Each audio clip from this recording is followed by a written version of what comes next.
This match is going to be the most dangerous match you see this evening. The fans all night have been baying for destruction. And now, in Falls Count Anywhere, it's going to be right in their lap. It certainly is. And this man, Gunnarsson, I had a little bit of a chance to preview some of the action from the previous show. And Gunnarsson is a unit and a half. Gunnarsson is a warrior.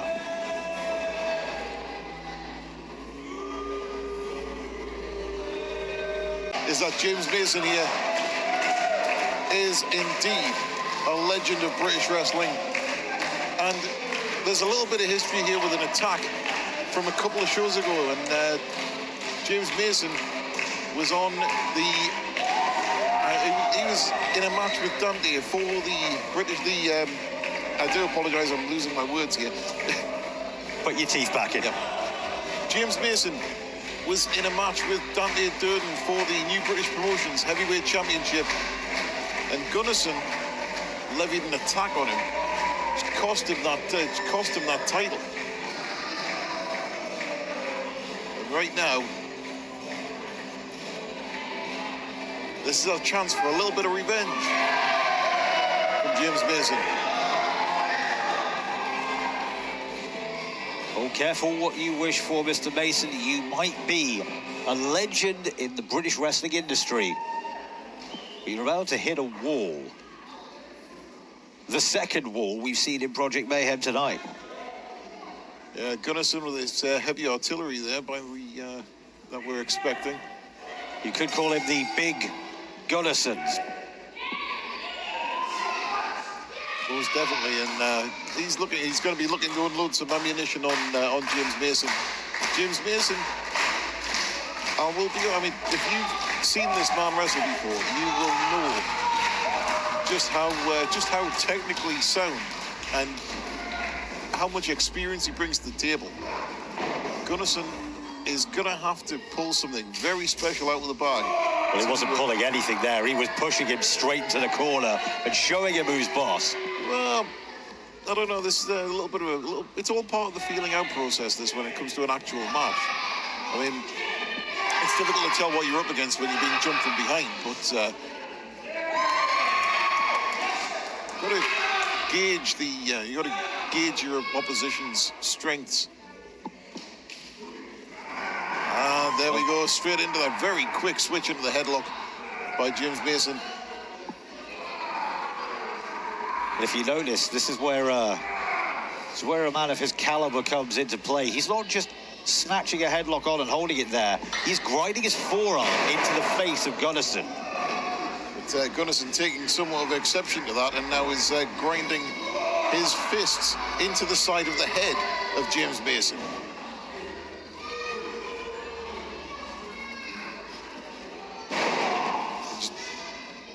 Nothing pretty about that. That's just a straight fist to the middle of the forehead. But James Mason, I think he's found his level here. And if Gunnarsson wants to drop bombs, James Mason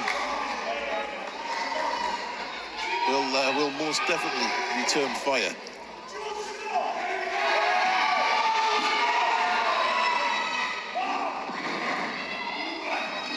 Once again, careful what you wish for. He's asking, do they want some more? Well, it looks like Gunnarsson's going to be the one giving more. A double club straight into the back, into the upper back, right between those shoulder blades.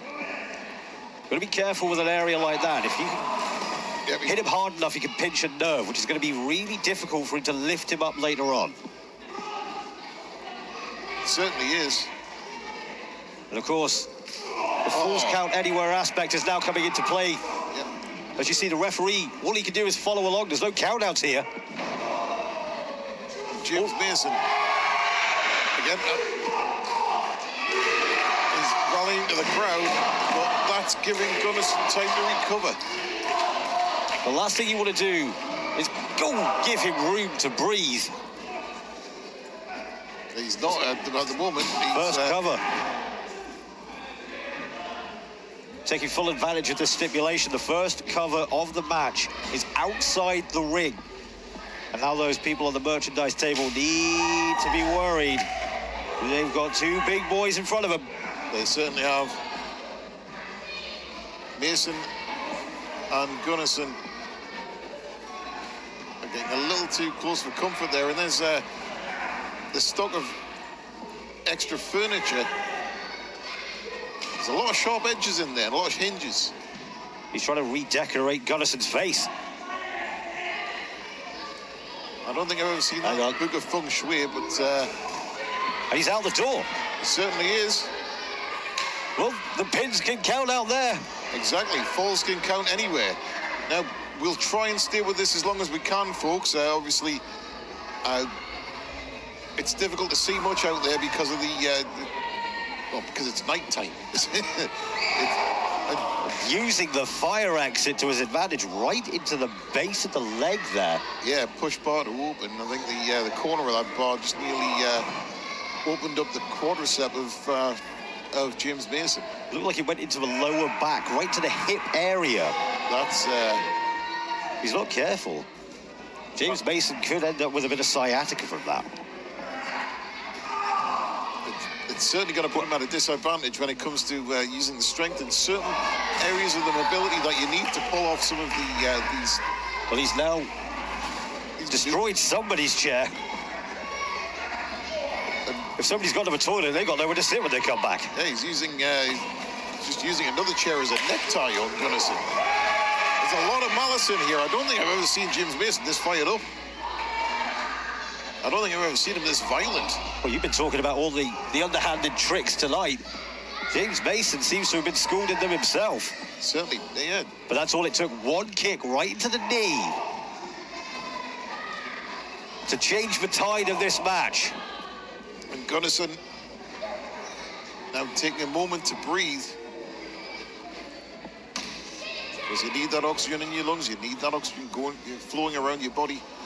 But again, you got to weigh that up against giving your opponent time to recover, time to walk it off when it comes to... Hang on, where's Gunnarsson going now? He's looking under the ring. Hang on. You heard him. He said it's time to score. Yeah. Back of the net. Yeah. Quite literally. Yeah, very much, very literally. Hang on. He's got his arm trapped in that net. And he's going to work. He's going to town. Right on the crook of the elbow. And James Mason's hand is very badly caught in that net. It's... Now he's going for that cover. You've got to think that... But the net was actually working against him. He couldn't pin his shoulder down. What was I saying earlier on about between the shoulder blades making it harder to lift? Now, with one elbow out of action, that could be curtains for any kind of power offense that James Mason could bring. Certainly could, as we've seen that elbow. We've seen that elbow absolutely dissected there in just a moment. It's like it's been rammed to a grinder. Hang on. But he hasn't taken out the feet. Baseball slide style drop kick. This is what we've been saying all night. You can't give anybody a moment to breathe. You cannot give any kind of distance because they can recover. Big a man as Gunnarsson is, it looks like he hasn't learned the lessons that other people have learned tonight. Well, that was an interesting place for the cover, right on the apron. Well, as I say, there's no rope break here, and falls do count anywhere. But look at this. James Mason tying the long hair of Gunnarsson around that bottom rope. Trying to rip them right out of his head. Again. Just jealous because he's got no hair on his. And he was going to take some of Gunnarsson's. It's going to take more than just a little bit of Gunnarsson's hair to make a toupee for that chrome dome.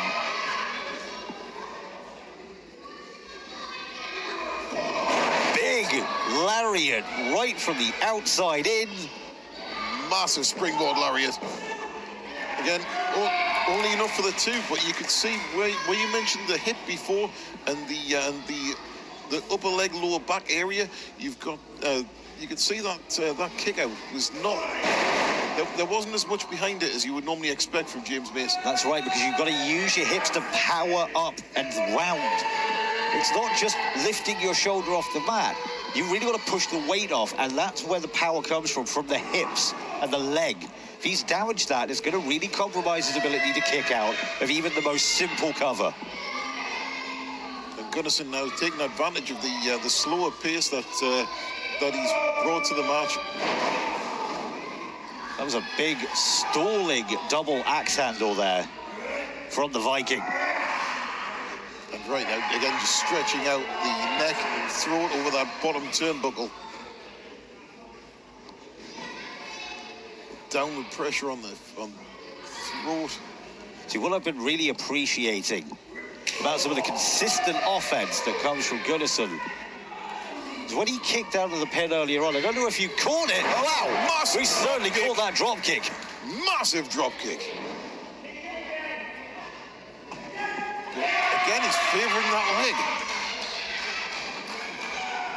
leg. He's lifting him up by the ears. And once again, straight uppercut. Measured, well-paced. Drops the elbow.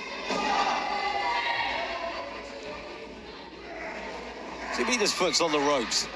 I think that momentary distraction from the referee there, it's James Mason's locked an armbar on from underneath.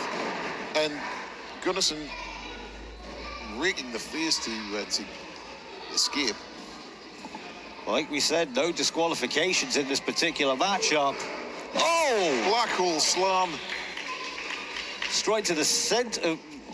Wow, I'm tongue-tied now. Straight into the center of the ring.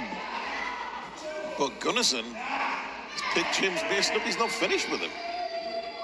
He's holding on to it. He's keeping control. This is what I was trying to say earlier. He could have taken the three there, but he's lifted the head and neck of James Mason up. This could be a... And I think I see why. Oh, here we go. Project Mayhem. Project Mayhem are here for Circling retribution. Like vultures. Absolute pack of vultures. Like you said last month, he tried to take a championship off of Dante Durdle, who's right there holding a kendo stick. Hang on. Well, this isn't fair. Horace and Tommy Rocker are back. And Mason just almost put that chair straight back through the face of Shawal the Great, but that chair is now in the hands of Gunnarsson. And it's right to the midsection of Mason and over his back. Brutal. And that's why they call him Shawal the Great, because that was a great bit of strategy right there. And in the absence of Mr. Lee, the two strongest men in Project Mayhem. Soundbite that bit. Send that one to them. Well, they've got the rest of the show to watch there. I'm sure they'll take that up with you at our next one in Hoyland over in Barnsley. And he's lifted him up and thrown him across that ring. Fall away slam. James Mason absolutely rocked. Those chair shots might have done the job. But Gunnarsson... He's measuring his man. He's measuring his man, and he's telling him that it's over. What's coming next is the demise of a legend. Oh, no. What's coming next is face meeting steel. Oh! And a lovely senton. And James Mason gets a 3 count in the center of the ring. James Mason has defeated the big gun of Project Mayhem, and a little bit of retribution. And sadly, that's all it takes sometimes. It's only 3 seconds you've got to pin somebody's shoulders to the mat. Gunnarsson's still up. Gunnarsson's not dead. And he's kicking himself. He's not a happy humanoid. Hoisted by his own petard, the chair that he set up for his own offense.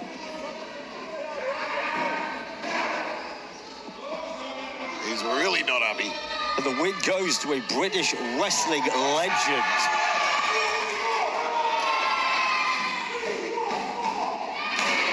Gunnarsson still wants to fight. Referee's getting involved, though. He's telling him no. We've definitely not seen the last of this. This is unprecedented. I've never seen the winner asked to start the match again. Gunnarsson could definitely go 5 more minutes. He could go 10 more minutes, 15, 20. Well, what disrespect. I thought better of a legend. If he's associating himself with Mr. Lee, unfortunately he is going to be tagged with that label. And tonight, it's what's in the record book next to his name. Well, I can assure you that we have not seen the last of Gunnarsson.